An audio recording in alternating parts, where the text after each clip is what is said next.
Testing. Right.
Hello.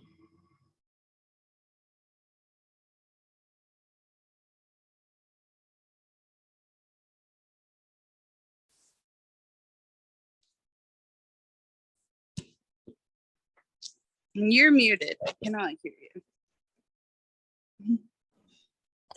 Yeah, man, hi. Yeah, my mom texted me at the same time you popped up.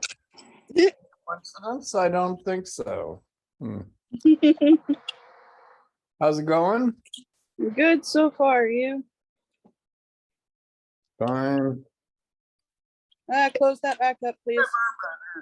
What? Nothing. Oh, okay. All right, let's see. I was just posting notes.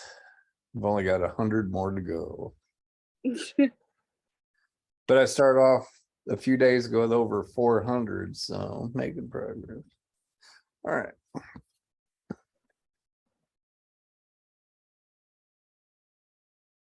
And I can't see.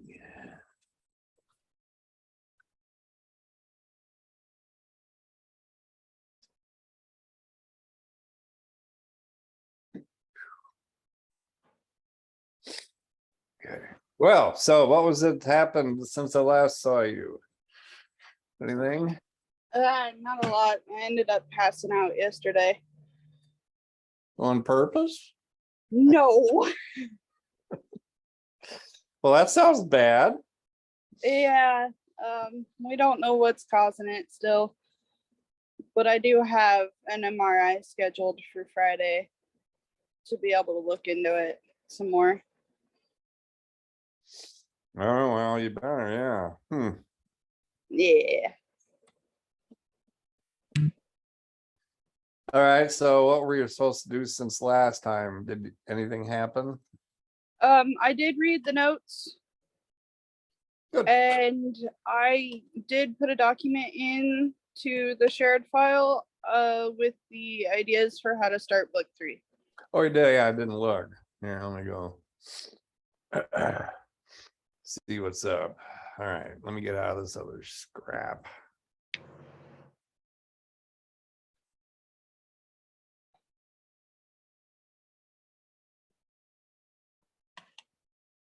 Trying to close. Okay, I need that one open.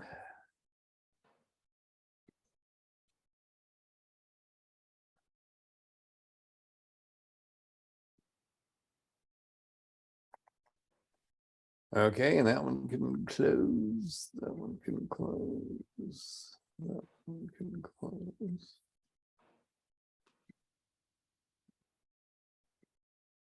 Okay, let's see what you did if I can find it. Okay, so I see the be a drive, and it would be Jem's ideas. Okay, good. I found it. Yeah. All right, so yeah, it's just because this is being transcribed, we should talk about it. So I think last time we met, we're going to set about working on some kind of a collaborative writing mission to do these intermediate chapters between the former end of the book and the start of a chapter we called Shifting winds or something like that. Windswept Plains. That was Yeah. So anyway, and we were gonna, and we're sort of like, well, we do have some stuff written, I think, pieces laying around from years ago that probably some of it'll be useful, some ideas, but basically we're just having these various groups meet back up again, leave the city, have some kind of a confrontation of some kind, a big final battle kind of thing, which is going to bring the marauders into prominence, give them something to do. Yeah. I forgot about the all right, well, anyway, we'll see how it goes. There's a lot of, in other words, so we're identifying the missions and kind of an approach here. Yeah. All right, so let's see what we got here. So I forgot about the group in the prison. you forgot about what? The group in the prison.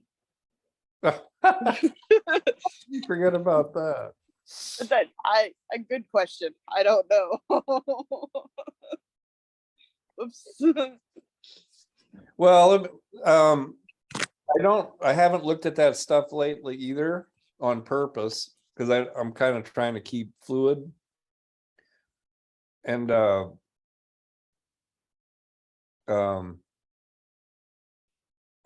they've already had, I mean, ad nauseum crap going on. So they don't, you know, I hadn't really thought that they would be running into too much except just kind of, you know, just basically light level crap, but Yeah. not any kind of a long and none of this I want to be long and engaged, except for that final battle thing. I just wanted to kind of quickly meet up in a cool way, and everyone's got to get up to speed, and then Harlow's got to arrive. And anyway, we'll see. So yeah, but see, that's just it. You're just now getting oriented with the book.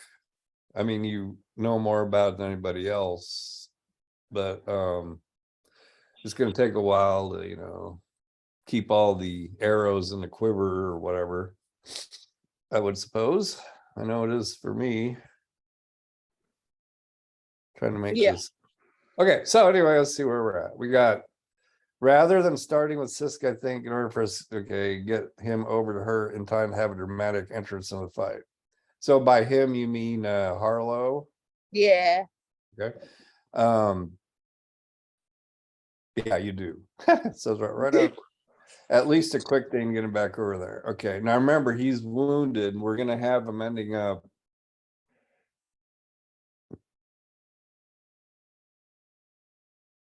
It was always a thought that, okay, he's wounded, and I'm not worried about him living. In fact, it becomes obvious that this, I mean, if you look through those things, that they do their usual comedy routine. Yeah. Like she kisses him, or I think that's the first time she says she loves him in a panic.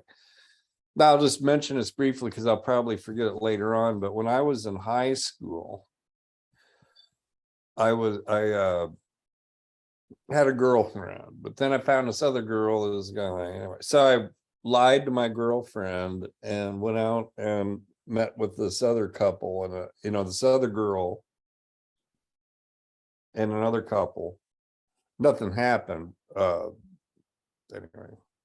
But I was driving and we went from Beardstown, Illinois over to for the state fair. And I won't go into a lot of detail, but basically the car went off the road, flipped over and slid on its top, and, you know, ambulance, which already was there because of a previous thing I won't go into. Anyway, the girl, and she was in the back seat with the other guy. I just happened to like her, you know. Anyway, and I was with anyway. So yes, alcohol is involved. No, I didn't get in any trouble because of connections. But the whole point of that scene is that I was frantic, kind of, you know, like I just said, flip the car over, it's my fault, crawling out from, you know, broken glass, and the girl is hurt. You know, so I'm kind of using some of that emotion and stuff that I went through at that point to talk about that. That's the way Sisk is with Harlow when he's wounded. Yeah. That's what I'm trying to get to. And everything turned out well. She wasn't really even hurt. No one was hurt except the car. All right, so Okay. So Okay.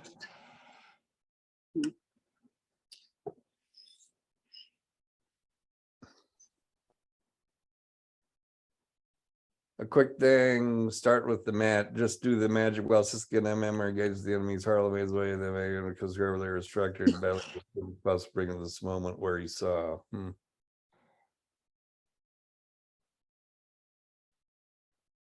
right, let's go on to the next one. I gotta think about that. Basically, Yeah. you want to get Harlow back to Siska quickly, it sounds like. Okay, quick battle scene with a tactical team from book one. Who's the tactical team from book one? The Marauders or No, the team that helped her arrest who? the team that helped her arrest Harlow the first time. Oh, that group. Yeah, but like on opposite sides.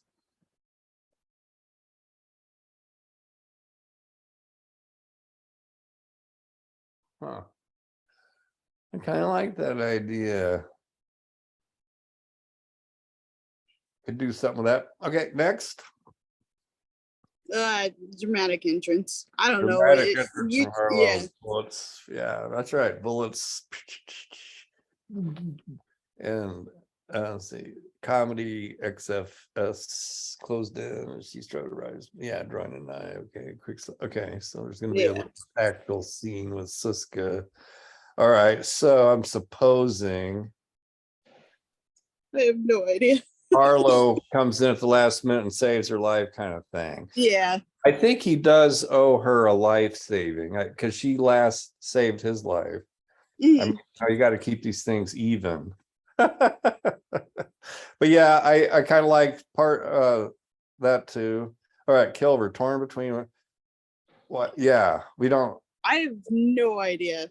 Was there anything in the notes about whether I had told? Anyway, I'll find out. No, I don't think so.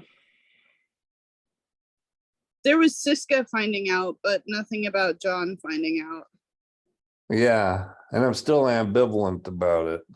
Well, let's talk about it a little bit. Dramatically, we can do a scene, where it confirms what he already suspects, or he'd be probably surprised if it turned out any different.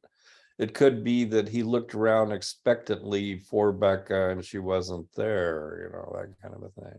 It could, I haven't thought about it either. See, and I don't know if it would hurt Siska more to find out like after John's death that she died too, or if it would be better if she found out before he died.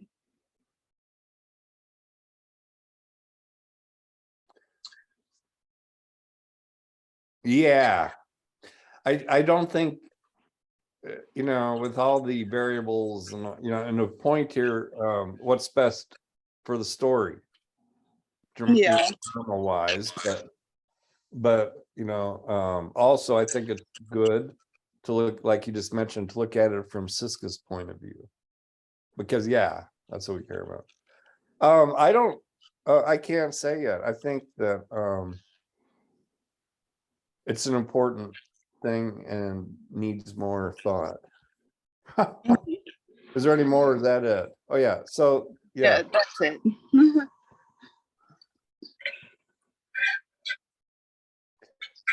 Well, what I did over the last weekend, I got pretty well organized. That's why I was posting notes as a final thing. But yeah, I've got just a little bit more to do, but I'm pretty well set to go.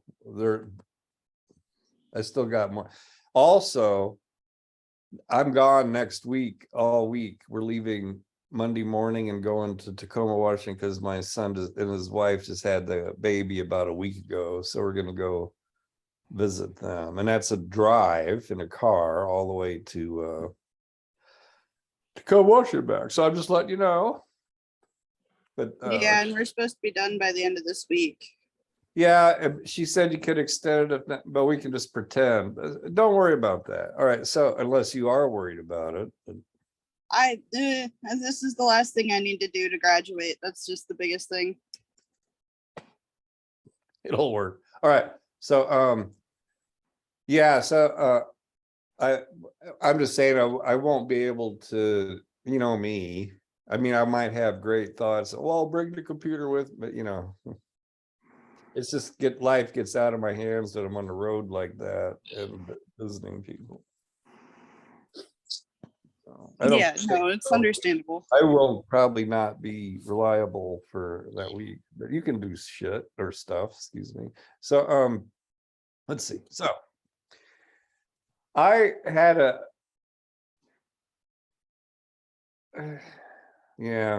I had a notion of a way to start the book.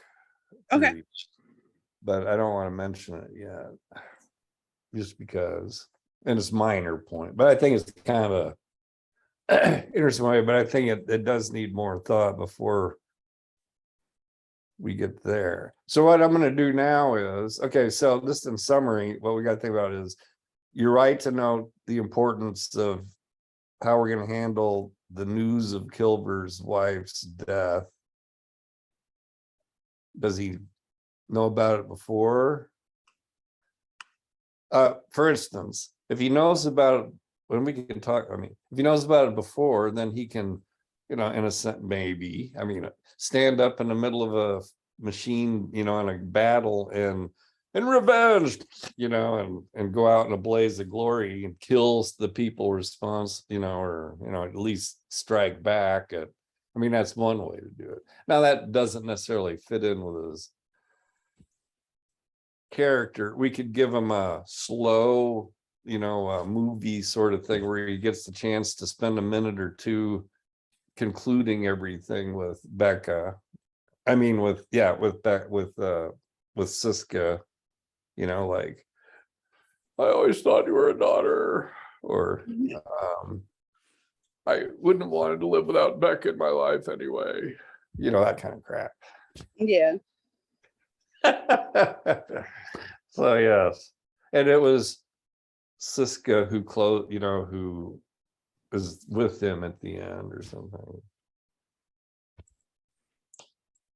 Yeah, so have to figure that part now. And some of this, I know from writing, and you probably do too. And I'm only mentioning this for the sake of the viewing audience who will never appear. That sometimes you don't know the answers to these things, and or you might think you have the answer, or what's going to happen, but you start writing and it just goes in other directions. Yeah. Which is always fun.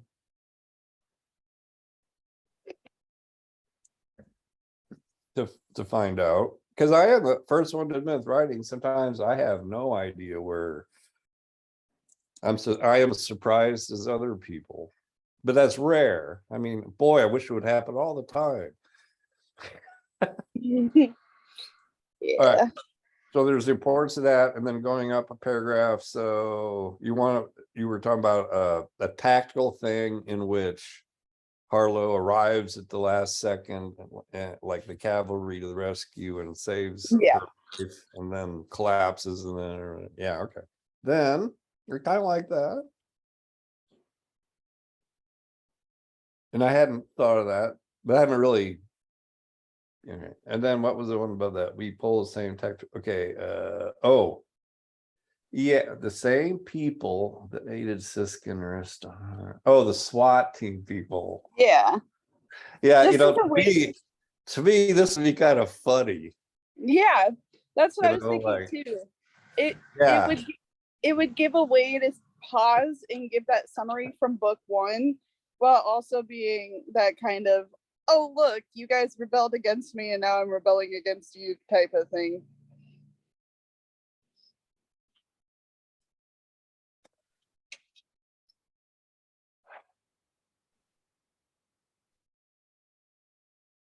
yeah, I like it. I really do, and I wouldn't have thought of it, and or I don't think it, and I'm not. It will take me a little while to think, how to make that happen. So, Yeah. but it would be kind of fun. It can be just offhand something like maybe there's a street battle like thing, and roll a body over, and it happens to be that asshole, who, you know what I mean? And Yeah. I guess and then some quip like, he got what I would have done to him, or something like that. Mm. Not dead, he's knocked out or something. But yeah, but that's a small way of doing it. That yeah, I don't want her I don't want her killing the people she's the bird. True. But beating them would be really good, or something. I don't know, but it's an interesting concept, and it can be done. And I kind of like the idea offhand of it being humorous. And I agree that we don't start the book with Siska, but I do have a rather novel way of introducing this, which we'll get to later. Maybe if it works. Okay, good, very good. So okay, next. I think it would probably pay to kind of have the viewership and me get oriented to the notes a bit more. Mhm. Okay, where I moved all this stuff around. Usually my desktop and my computer is just covered with files. Now I've got it all pretty organized. Not perfectly.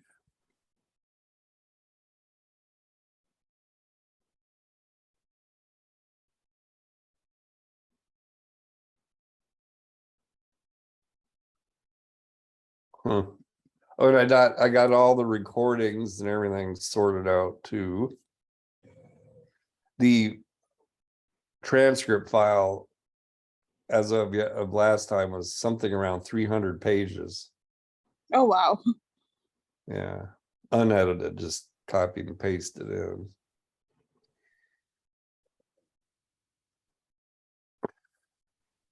Yeah, there's a lot of editing that'll have to be done.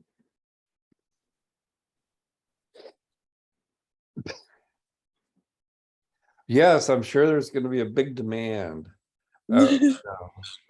Harper Collins is anxious, and there's going to be a phone auction to see who gets the movie rights. I mean, one can hope.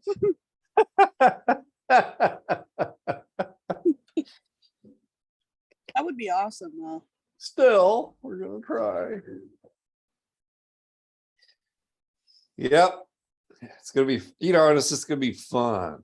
I mean, even though it's bullshit, it's like I have to go through the motions of what, because I have to learn how, or go through what I want other people to know, or help other people to do it. I got to know how to do it. All right, let's see. Text, Jim, text notes. We want the notes or the text. No, you don't have Siska 3 text yet. You have Siska 3 notes. Yes. Okay. Yeah, All right, I have notes. All right.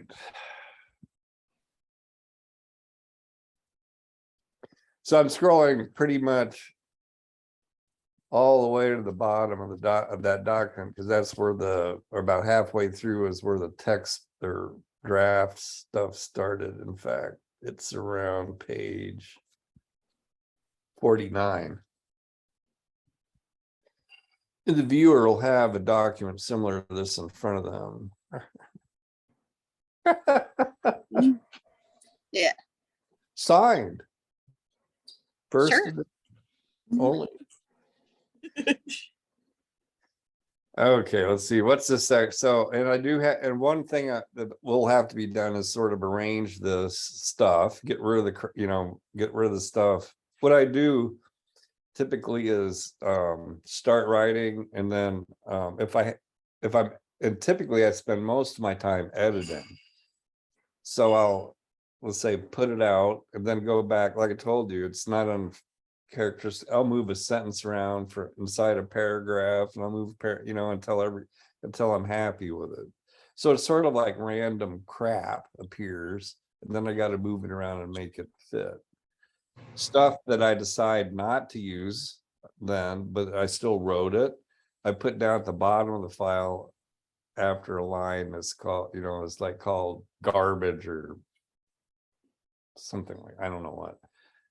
Usually I save that in case I ever want to use it again, which hardly ever happens, but you never know.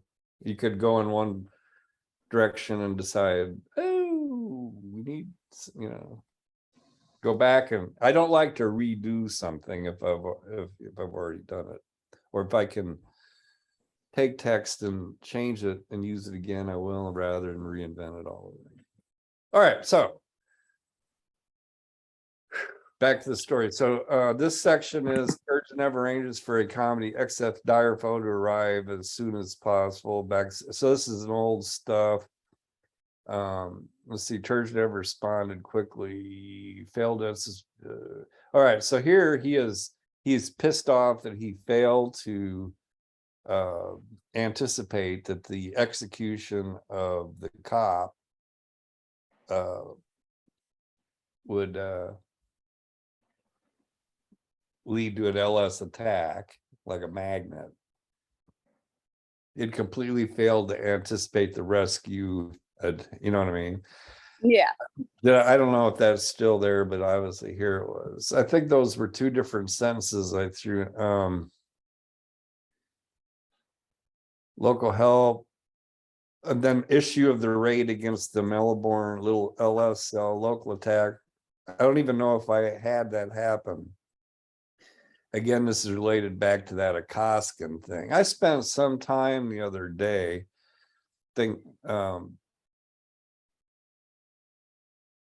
you know, the scene where Turgenev shows up at the his confidential informant's house, which happens to be where Harlow, with the same guy that Harlow was going to drop the thumb drive off with. Yeah. And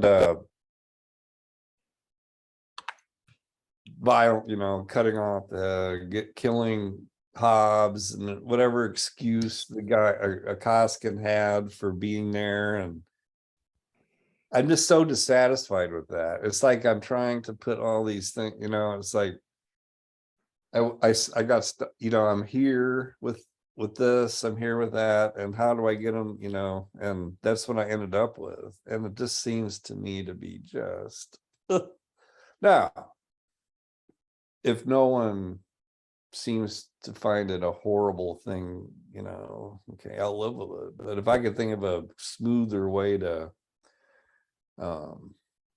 because even then I just gave up and just had him blow the guy's head off, saying he was full of shit, because I couldn't think of what the fuck he would say. So I just left it up in the air, like it just doesn't make any sense. Obviously it needs to make sense.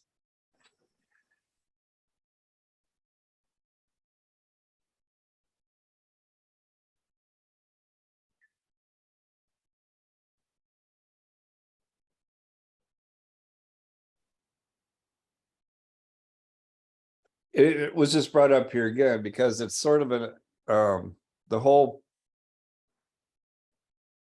no, it said the internet was unstable, but and it's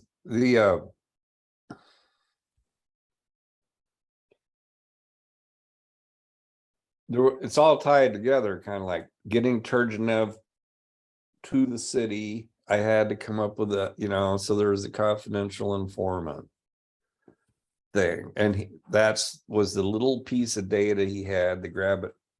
Okay, bye. To grab it out of his butt and decide to go to Tara. But you know, that's weak, but okay. And then it happens to be a Koskin. It happens to be the one where Harlow was going to go and drop it off with for his mission. But gosh, wow, he also knows everything else. You know, he knows about Kong Zintian and has a history there. He also has a backup plan to break in and work with, you know, and so plans BC, but that's Harlow. And I'm okay with that part of it.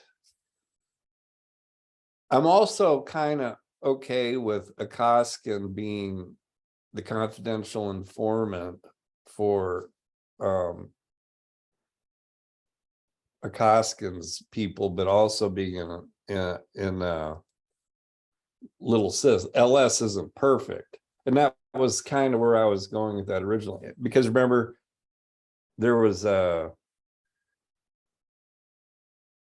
issue about Akoskin's daughter. Is that still in there, and how he was trying to help her? Briefly, Yeah. it's like And quickly mentioned. but okay, so basically I was layering on something here. Remember the political economic level Yeah, for comedy, and we've talked about that, how there could be a whole dynamic going on at upper levels of government, like with the preacher and all that kind of, which I want. And occasionally, like, we're gonna have meetings, video Zoom meetings with Turgenev and blah blah blah. But in addition to that upper levels political crap going on there, whatever that might be, I was going to have some intrigue going on with the LS part. And I think I mentioned this to you, like there were some elements of LS that were not in, it was a democracy. And I think some of this text I read the other day had that talk where it's a pure democracy. Everyone has to vote, which is basically the 1980s Japanese Ringi, RINGI model of quality management, where they would discuss an issue or a technique in a ringy or the circle, till everybody involved and agreed on the approach, and then they'd implement it. That's kind of the way decisions are made in the LS. It's not a dictatorship run by the Texan that corners it. But within that, they had internal debates going on about proper strategy. And when they come up with this idea of this ultimate weapon, like the atomic bomb of it created differences of opinion about whether it should be deployed or not. Some elements within LS thought it was too dangerous, and that was where the Melbourne cell was at. That's where Koskin's daughter was at. She was part of that. They were tied in with the ship, the space ship attack up. It was going on up in space. I don't even know if any of that survived in here, or whatever. You know what I mean? But that. So there was this whole nother layer of stuff going on there, which sort of was and then I was using that as a rationalization, like this.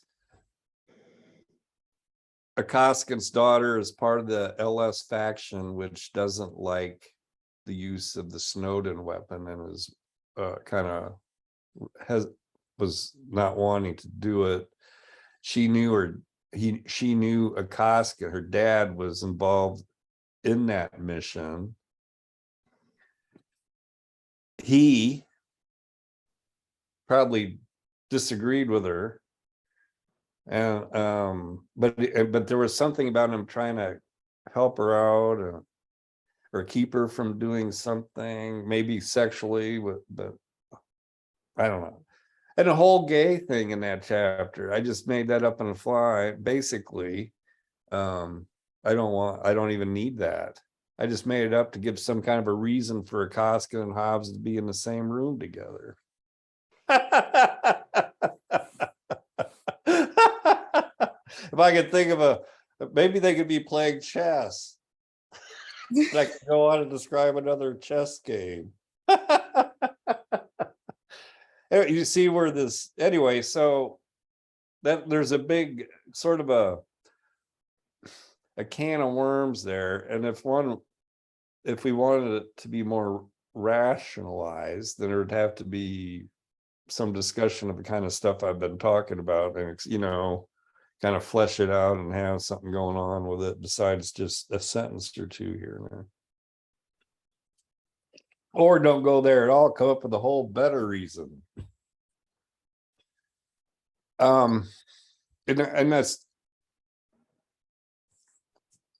this problem here isn't one of the problems we're trying to solve. So I don't want to go on and on about it, but it's a sort of, but that's why that's here.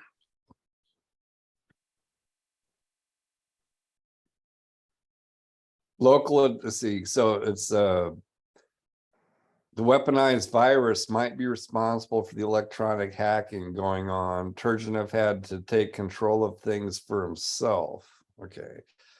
He grabs the attention and hurries back. Men poured from the garrison. Snowden is keeping calm. These are just notes to myself about what's going on. All right. So then the next section is a vignette in the garage, or the place where the SWAT team attack occurred, and the city or the snowcat vehicle attendant Iris just suddenly starts up and takes off, you know, fleeing the thing. And whatever surveillance team, you know, because I think I had mentioned that they were going to watch the vehicle for, because it was a likely thing. Yeah, they did. And so, you know, a little bit of tactical fire at that, but basically Iris gets away and flees. Now we don't know why she's leaving. We do, I think I had maybe an earlier comment that Harlow had left orders. Yes. Now, probably what could be done here is something like, as Harlow's fleeing, he could get on his comms and, you know, cancel previous order, you know, or Snowden could be communicating with Iris. We got to help Harlow. See what I mean? Something like that. That's kind of what you have. Iris received message, followed Snowden's directive from Harlow Turk, self-destruct command canceled. Right. And that's kind of, all right. Then the next step was a vignette about Natalie DeRue, which I mentioned to you before. This section isn't even going to be in this section. I don't think. This would, if, as I explained, Natalie LaRue was a character I came up with in a spot, but basically a gift from Dirk to Snowden to have a significant other in his life, in the lives of his trillion clones all have. Anyway, just off the top of my head, she should have some characteristics of Dirk's girlfriend Eloise, besides being French last name.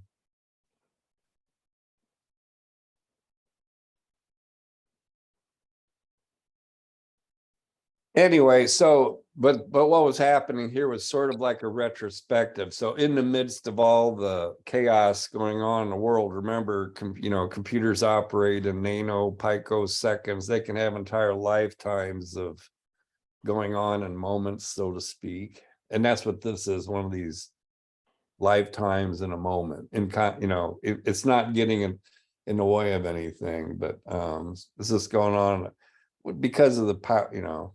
So Snowden gazed at the apparition before his eyes, the most beautiful woman Siska had ever seen. What the fuck does Siska have to do with it? That's a mistake. That should have been Snowden. What a clever gal she was. And then they dined along. Okay, so then I've been to Paris. So I was gonna talk about what, you know, and all that. And then Saigon. Again, this would be Google Earth. Met restaurants, searched with photos, and, you know, I would describe it all very well.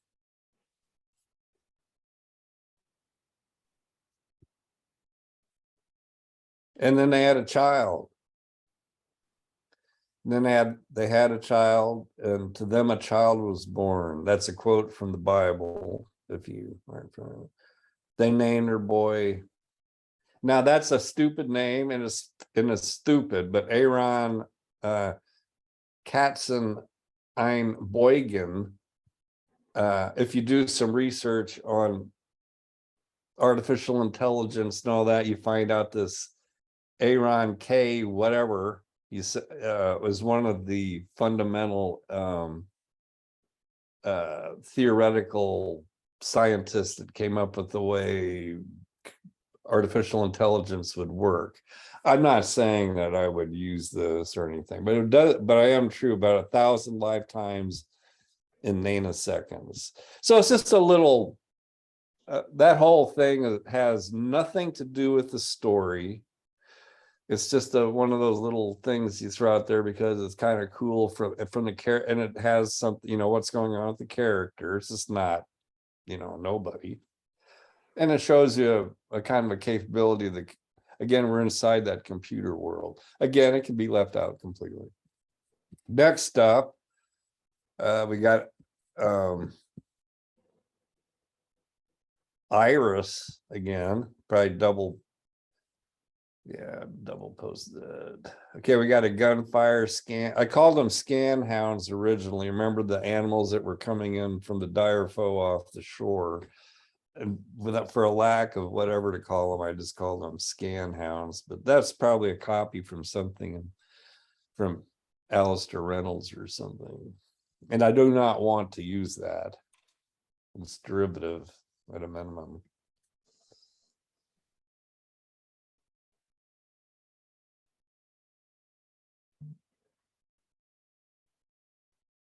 Now in this section, it looks like Turgold, and I got some Chinese people together with Turgold. Now Turgold, he was the former name of Uncle Jay,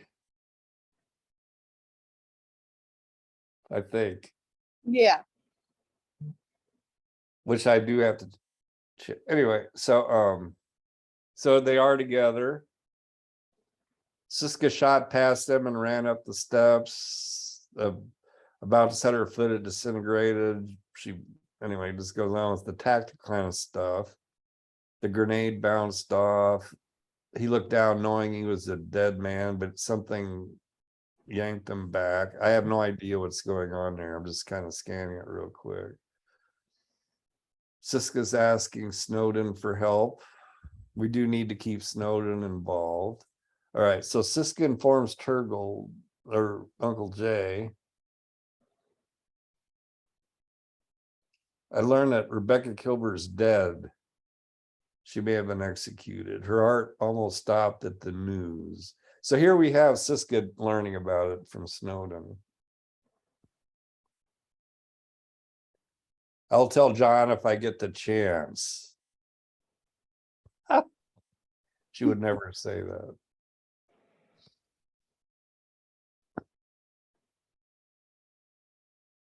Siska had to thrust her feelings behind her. There'd be time to grieve later.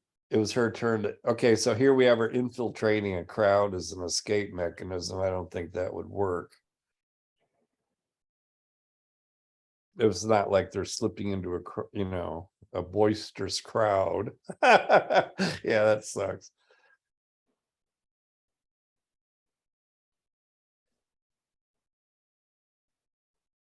That phrase, I wouldn't kick her out of bed for eating crackers, is just one of those 2021 phrases inside Turgenev's head that he uses.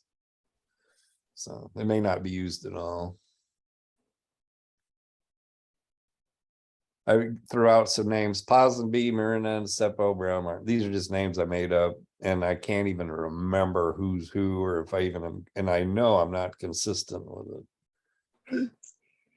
So anyway, some of the weapons, we got pop-up drones. So like a pop-up mine, like they have today, right? Are you familiar with military tactical weapons of any kind? Some. Yeah. But they do make grenade, like a mine that lays in the ground or below the ground, and when someone steps on it or activates it, it hops up into the air about whatever and then blows up. It springs out of the ground and blows up, so it's more effective. But I'm using that as a pop-up drone, so it not only pops out of the ground but can fly around and then do whatever drones do. So it's a little more. Yeah. Instead of just blowing up, it can attack. And maybe military sci-fi books have those already. They should. I just don't read them. All right. There's tethered drones. All right, so Siska sees Harlow laying and moving unconscious and bleeding. Her imagination is constructed tragic scenarios. Dora and her parents. Oh, this is when. Oh, okay. So this is sort of like when she finds out this tar has been blown up later on. She's imagining Bonnie and Dora and her parents. Of course, they're going to live. And her universe imploded like a black hole. That's when she finds out the city and everything she knew died. It's going to send her into another blaming herself, which she seems to do too much. And maybe we need to tone that down. But anyway, Yeah, you were gonna change this for the book anyway. It's who or she blames Harlow. Harlow, yeah, the mission and all. Yeah, Mm. right. So who? Yeah, yeah, yeah. Okay, so she is twisted and broken like a flower. It's been stomped down in soil. I know this battle has been lost forever. Touched the. Oh, this is that section I told you about was written by that ER physician Yeah, that the I ER found doc would be rather, and I've just got in here to kind of mentally think about what goes through people's thoughts and bet, yeah, it's a really nice yeah. I mean, it's not nice, but it just shows how it lives with them even, years later. Though, and yeah.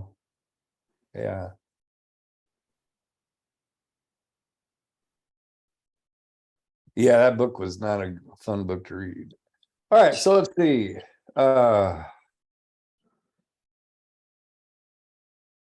I must remember this moment, she whispers to herself. I must remember this moment forever. And she does. The red sky tears apart. I have no idea what that's about. I like it though.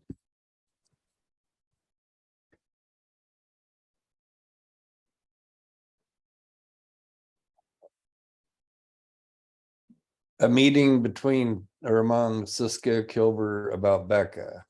All right. So I see it as the LS strike team attacks the execution. All goes well. Kilber's rescued just as he's being brought out. Turgenev pulls his pistol, running gun battle till they disappear in the bowels of the city. That's where we're at now. Harlow does get Snowden inserted. It begins to extricate himself. You see where it says T10 question mark. That's where I'm thinking maybe we need to get Kong, what ends up being the Kong Zintian stuff in here. Yeah, perhaps Harlow gets help from Chu, but T10 it was really supposed to be T14 or 15 or whatever that's called.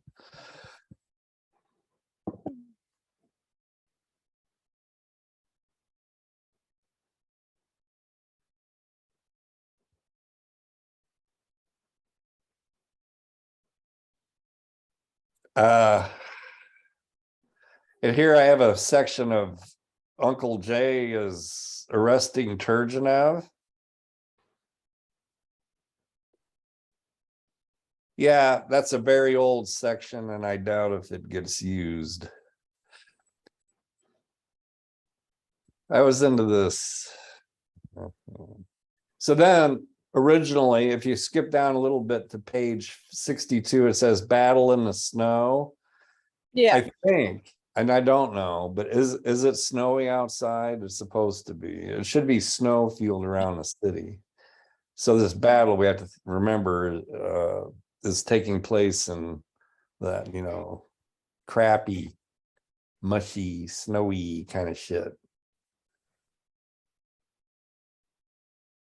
So I got them as driving off, chased by Commodore Turgenev is there. So this is where there's supposed to be my original concept for this. And remember, at the time this was probably written, the book was going to end right here. There was no going on, rescuing sister, none of that shit. A weak glow of sunlight appear. Okay, there's this tunnel idea. So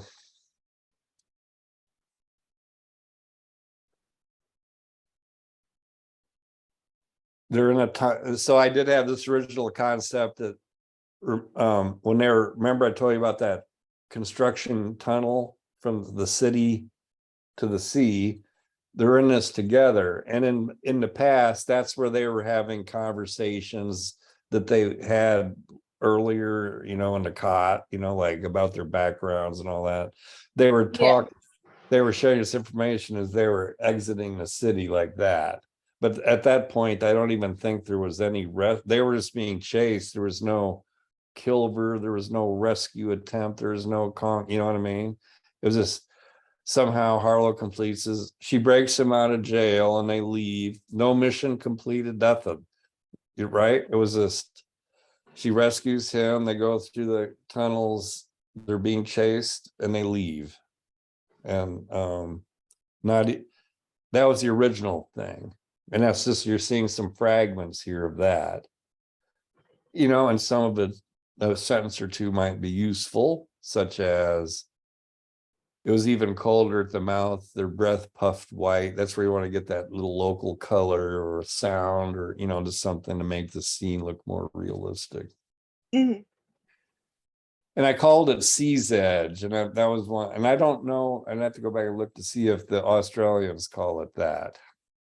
It could be that I called it that because the tunnel opened up at the sea's edge, so then I made it into a pronoun. Also, it appears to me that tunnel, we ain't even going to do this. So, all right, next, I'm just trying to get you and everyone familiar with the notes that we're gonna extract stuff. Yeah. Is there anything here? Do you have to go, or do you want to hang around for a little longer? I'm starting to get a headache, but I can go for a little longer. Okay, we'll go on for a little longer. Do we want to meet again tomorrow or what? Yeah, I can meet again tomorrow. All right. Since you're going to have the first six, these 6 chapters written by then, right? All right, just kidding. All right, so we'll go on a little bit longer, but I don't want to keep you, and get you a headache and all that kind of stuff. All right, just finish up whatever we can. So here I have Turgenev is nominally arrested he's caught. How? We don't know. I haven't seen it. It's probably further on down.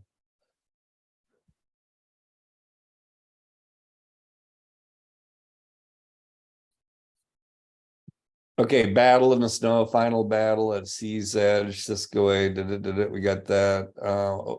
At sea's edge, the tunnel opened up, salt flats marched down to the sea 100 meters away. The mouth of the tunnel had broken off from here. I kind of like that generally, if we can do something with it. At this point, from what I know, there's going to be a battle and they're going to leave, and no one's can be chasing them. Otherwise, they'd be chased for 2. You know what I mean? They have to get away completely. Yeah. So here's this thing: dominating horizon 2 kilometers away was the trading city of XXX. Harlow said we have to wait here. We're supposed to meet Huji at 8. That was an early name for Kongzintian. They're leaning together, shivering, blah, get to the okay. Then I was gonna remember Dirk's ship? Yeah, originally when they left the city, crawled through a tunnel, they were gonna go to this ship. It was a cargo vessel, had nothing to do with Dirk. And in fact, nothing. Yeah, something happened there. Yeah, boy, it's been a long time since I thought about this. There was a battle. The battle took place on the ship. So, you had bullets, rattling down metal cord, you know what I mean? That kind of stuff inside a ship. Rungs but the ship had this big empty chamber in it that was a big rectangle thing on the deck, and it was filled with, and it was dark, and I was going to have it filled with robots or AI, kind of like robot bodies ready to be distributed. Anyway, that's all gone. But that's where they were going to meet a programmer who was going to then give Dirk Natalie LaRue. And he was just some kind of wild man, like that guy from Back to the Future who was just happened to be on a ship, and who, wow, that's going way far back. I wonder how much of that crap has survived. Well, we know anyway, there's a ship, but the ship later on became not just some, oh, I know what it was. Originally, just happened to be parked or docked at Sea's Edge was the ship, and it was a Chinese trading vessel or something nominally for some reason. And we don't need to explore all that because we're not going to use any of it. But it's just funny to me to see how some of this stuff. All right. Shooting. Turgenev joins the craft, swings to the ship. Observation drones. No ammo left. Men dressed in snow-colored whatever. I forgot a word. It's tough. All right, a tank. I'm down to page 66. Within this battle, so okay, so this is the dire foe. That big. So somebody with the Marauders fired an anti-tank weapon at it. Flames burst from the tank. A scan hound and fire electronic shriek as it runs from the belly. I like that. We can use that. Then Turgenev stumbles out, fires off a few shots. Then remember, he goes back in a tunnel.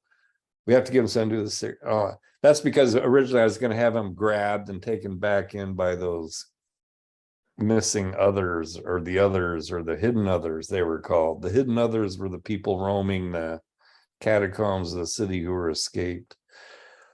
Anyway, Yeah. none of that's there anymore. And then he goes with the usual Bond villain stuff. You played the game well, Mr. Bond. You know, that kind of shit. Can't use this crap. Yeah. It's just too 1950s Western, I would say. And then some other men drew up, and it's the Marauder. And then, so there's some, oh, we've come to rescue you. So I guess here's where Harlow meets Turg or Uncle Jay for the first time. Here, see, it's all different, I guess. What do you do? Screw up your mission, and we have to come to the, you know, that kind of thing. So yeah, even Harlow knows old Uncle Jay from way back. Is that true? So anyway, a lot of this has, we'll have to make some, but I don't see it being credible for Turgenev to meet them here outside of the city. We know he's going to blow the city up, and he's worried about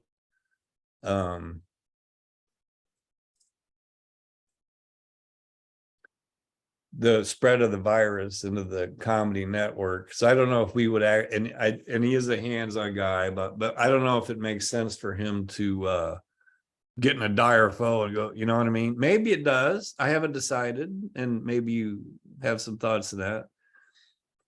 If we don't have him with the big, see, the thing is, how would you do a big confrontation here like this without looking hokey and stupid like it looks like here? Drop it, Turgenev. It's been done in every Western. Anyway, so, you know. Yeah. But there's gonna, but I do want to have a big, oh yeah, I got a haircut since you were last. So anyway, I do want them to have if we don't have the confrontation here, then we're going to have it in the next, you know, in Idaho, which is possible. We're bringing in and maybe preferable. We're bringing in, Jazz and Snowden and blah, blah, that's with the sister and all that. So maybe Turgenev tracks him down there, which is feasible. I have no doubt that we can figure a way for him to know what's going on at that point. Yeah. I think that's something we have to think about here, because it has a lot to do with what happens when they get back together. We do want a war. We do want a battle here primarily with the Marauders and comedy. I like, and again, meeting up with having Siska's old people involved in there to some extent. All that. Oh yeah, if you read on down there on page 70 and so on, you do have some indication of those old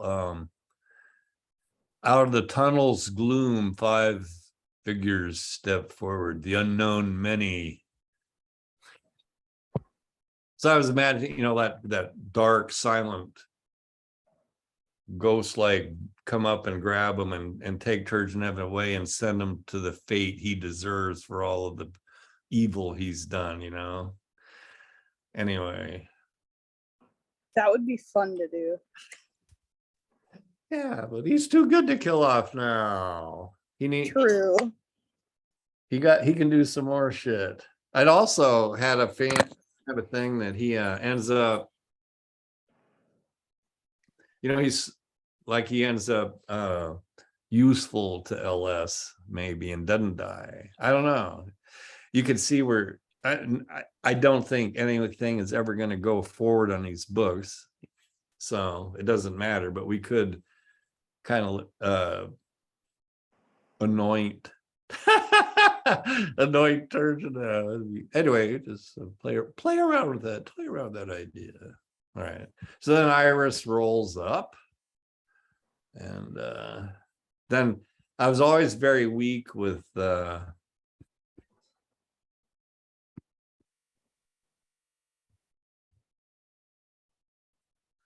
Okay, if it's 73, then we'll stop. But on page 73, I got a little thing in there about, I thought I was strong. I was Mossad. Anyway, I just always had that phrase in my head, and I was going to have one of the characters being Mossad. That's the Israeli secret, CIA type stuff. But yeah.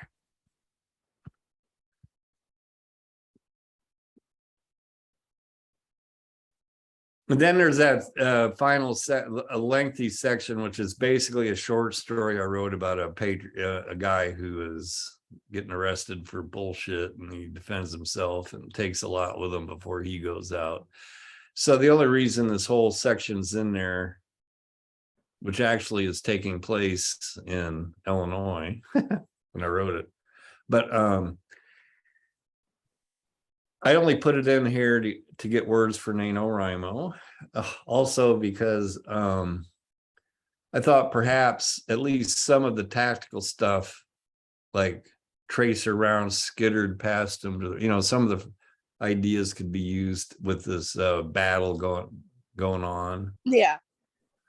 But not him in particular. Just, not that story, just pieces of it. And yeah. So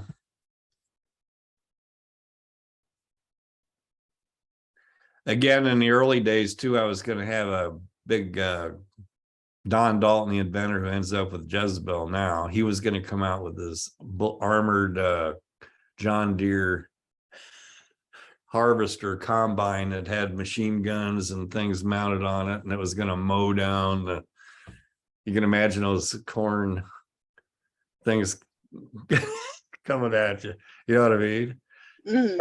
Cowboy of the rescue scene. And I like that scene, except that when I wrote that with the John Deere machine, it was just around now, not 2050. All right. Well, I guess, do you have anything you want to say or do? Or you got to get some more hours in. So read or write something. It doesn't matter what you write. I'm not going to judge it or anything.